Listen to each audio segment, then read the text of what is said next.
Yes, YouTube. This is where I'm gonna do part 2, the day in the life, talking about Tasmania. In the tent.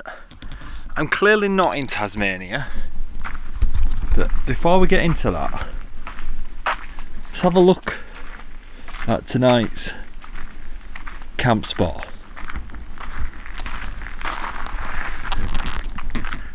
How mental is that? Oh, I'm back. Had to cut that short. There's some people here, but don't think they're trying to get in here. I think they're actually test driving a car. It's unsealed roads. It's not off-road, but anyway, Tasmania. What did I do? So after I had left the video, I guess what happened? Did we sell the van? Yes, in the end I did manage to sell it. Funny enough, to the chap that looked over the car anyway, he was interested in buying it. I managed to sell that and get all the funds transferred for work. So yes, I did what I needed to for work. That was that. Everything sorted out. Picked up Naomi. Then the next day we went to the northeast coast, so Coral Bay. When I'm talking, I'll try and put some of these pictures up on screen, but there's also others on my Instagram, which if you don't follow me on Insta, link down below, follow me on Insta and you'll have seen some of this content and more. But yeah, Coral Bay, very cool place, very nice, would definitely go back. We then, well, one step back, that took around 2-3 hours drive from Hobart, I think, stopping off in various places, but that was the main destination we wanted to get to. Got a few snaps there, and then the next plan was then to follow the coast round to Wineglass Bay. So Wineglass Bay is where you see a lot of pictures of Tasmania. It looks like the Med. It looks real nice. We knew we couldn't drive to Wineglass Bay, so there's a lookout, Wineglass Bay lookout, and I thought you'd be able to drive to it.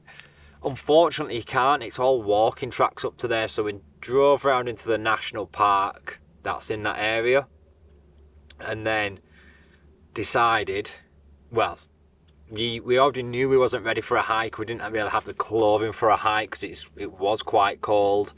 Didn't really have the time for a hike. So anyway, we drove into the national park, turned around and headed back towards Hobart. So the whole day was around going to Coral Bay, and I mean it was cool seeing those mountains. So then back to Hobart, got some food. Was pizza actually, wasn't a bad pizza, note to shout about, so it doesn't get a shout out on here. Then Sunday, but that was Saturday. On Sunday we went up Mount Wellington, drove up there though again because we didn't have any winter coats, not really worth risking, and I had to also travel north for work for the Monday Tuesday. So we drove up Mount Wellington. Oh, it was freezing, honestly. I think it was it like 8 degrees, something like that, something silly, maybe 10. But it was the wind. Once the wind got you, anyway, it was worth it though. Could see so far. I would like to hike up that, but anyway, that's a story for another day. Yeah, the lookouts is basically 360 lookouts across most of Tasmania. It's so super cool, especially looking down into Hobart. So yeah, got a fair few pictures there. Headed back down, got some breakfast, which we actually got breakfast. Or did we have? I can't remember. I mean, I've had breakfast before actually. Anyway, and that was it for me and Naomi doing stuff together. I had to then head north around 4.5 hours to the destination place on the north coast near Davenport, which most people will know from where the ferry comes, just a little bit west of there. This is where people might laugh now. I think I'm going to say this town's name horribly wrong, but anyway, I travelled north up the main road. I didn't go through the mountains because we've already decided we are going to go back to Tasmania for a road trip in the truck, which I'm pointing at and you can't see it, but you know it's there. So I thought I won't take the scenic route up the main road, and I stopped at Launceston? I think that's how you say it. Launceston. Anyway, so the reason I stopped there was it's about 2.5 hours drive, which is good enough time to get a break. I stopped there and I decided to do the hike to Duck Reach Power Station. So it's an old power station. I guess it's technically a museum now. Very old power station. Very interesting. I guess more so interesting to me because I used to work in the power industry and now work in the water industry. So there's a bit of overlap there. But the suspension bridges, yeah, they were cool. So the whole lap around, I think they say it takes 2 hours. I think you could probably do it quicker. It took me about 2 hours, maybe call it 2.5 hours actually, thinking about it. But I did stop at the power station. I was there getting a lot of snaps. I did take the top track back, which is meant to be the difficult track because of the elevation. Saw so many wallabies, like 20 wallabies, all at different times, just there staring. So that was cool. Circled back around then over the other suspension bridge. Back to the car. Timed it quite well really. I got there about 2 o'clock. The place shuts at 5. And it's getting dark at that point anyway. Back to the car park. And then I headed north up to the hotel for the night on the north coast, which nothing to rave about. I didn't vlog that part of work, but what was I doing? I was effectively out in that, really, out in the forest it was a client that does timber, what do you call it? Not timber mining, forestry, that's it. It was something to do with forestry, so that was a first for me too, which was pretty cool. Like, there's some bits that are natural historic rainforest which don't get cut down, and I guess some people don't necessarily know that. Like, everyone just assumes that all trees get cut down. I used to think that, but no, there's actually quite a lot of planning behind it. And yes, crazy, the roads out in the rainforest and the plantations, I guess they're the ones where the people planted the trees to cut down in 10, 15, 20 years. And that was that. So that was over 2 days. But probably, I don't know if you call it the highlight of the trip or the most memorable part of the trip, was actually flying home. So some people might ask, why did I not just fly from Hobart up to Burnie Airport, which is the closest one? You can't actually fly from Hobart in Tasmania, which sounds mental. So you've got to fly from Hobart north to Melbourne, then from Melbourne back into the north coast of Tasmania. I think the reason for that is the runways just aren't big enough. And the reason I say that is because the airport I was at had no jets, like no planes with jet engines. There was all propeller beam tin things. So this was the first time I've ever been on a propellered plane, I think, or that I ever remember anyway. So that was an experience, but putting it into context of the speed difference. So I flew from Sydney to Hobart, which took me an hour 20. I think it was quicker than I thought. I think it was an hour 20. Call it an hour and a half for argument's sake. Sydney to Hobart, yes. I had to fly from Burnie Airport to Melbourne, which took an hour and 20 alone. Some people come and say, I'm about to wrap this up. I then had to fly from Melbourne to Sydney for another hour and 20. Mental. Oh, it's some runners. I'm going to go on Google actually and see where this track goes. So I've seen someone hiking down there with a backpack and tent. That's some runners. I drove on a little bit and there's some big gates, but I know you couldn't drive further down there, but I'm going to Google down there. It's been quite a popular road. Anyway, I've just gone totally off piece, but that's Tasmania wrapped up in a nutshell. And I know I didn't vlog any of it. I will have hopefully put some snaps on in here and maybe some video that I've jumped to. Won't be a typical B-roll. But there was, I think Tasmania's a place, Australia's an outdoors place, but so is Tasmania. I think it's more like hiking and stuff. So potentially, well, when we do go back, the bush turkey, it's a bit more, might be more like a pheasant, is literally right at the side of the car. 1 minute, I'll get it on this phone. We're going to get some camera stuff here. Oh, change settings.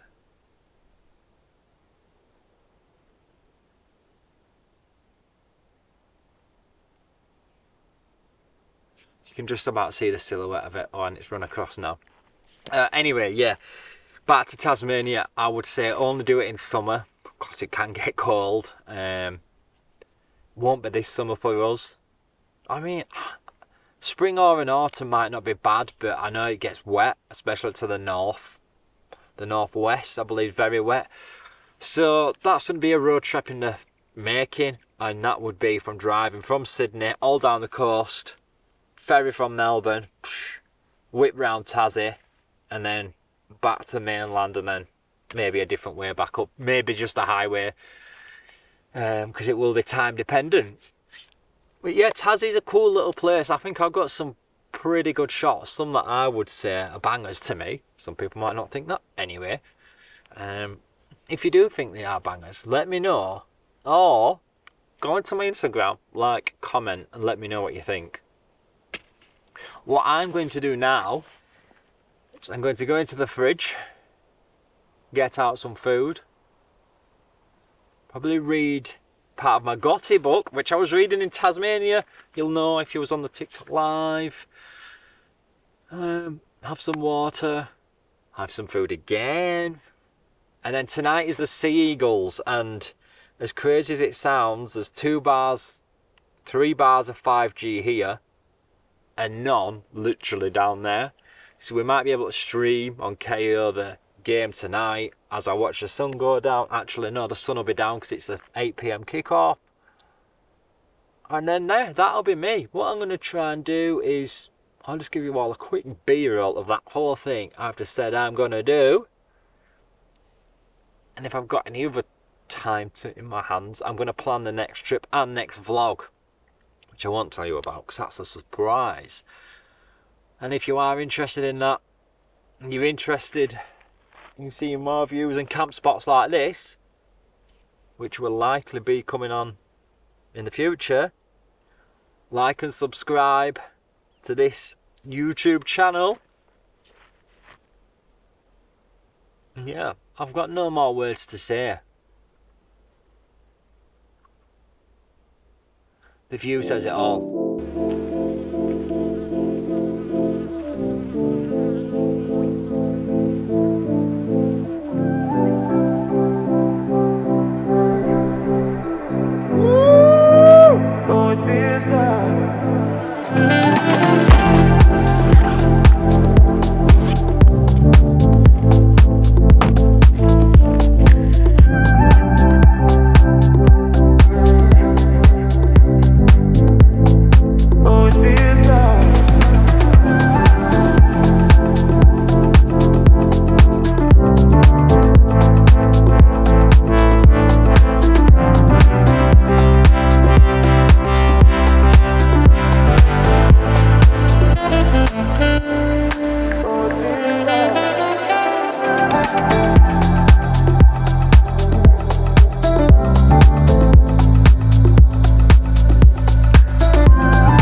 Good morning.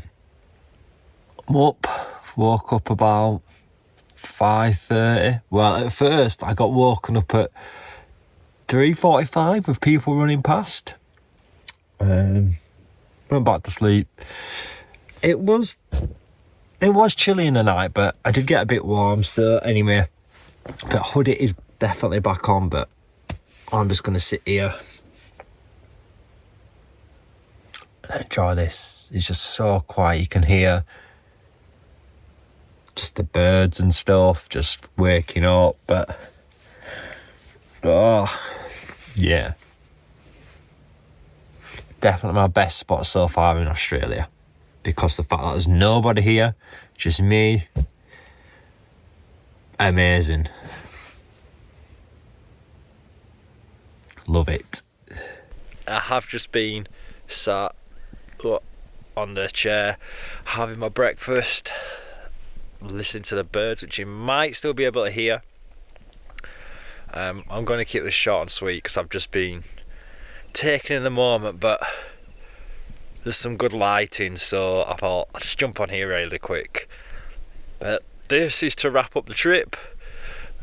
I need to wrap up this camping stuff, head back. I'm only around an hour and a half from Sydney, so it's not too far. But yeah, I hope you've liked the second part of a day in the life. I guess technically it's been more about a camping trip than the day in the life in Tasmania. But yes, so that was Tasmania in the first part of the video. It's not a show. Then some of the sunset stuff. I've enjoyed the sunrise sort of on my own, just taking it in the peace and quiet, and now I'm going to enjoy a bit more peace and quiet just for the last little bit. Look at that, you can see the cloud. I love the Blue Mountains, they're just always impressing. So for me, goodbye. Next video, I don't know what the next video will be. I need to get this one edited, but follow me on Insta for my snaps, see what I get up to. TikTok for the TikTok lives. That is probably where you'd find out where I'm going to be going to next, travel wise. It's potentially Melbourne, or it might be another hike, who knows. But anyway, thank you. If you like this, like, subscribe, and I will catch you next time.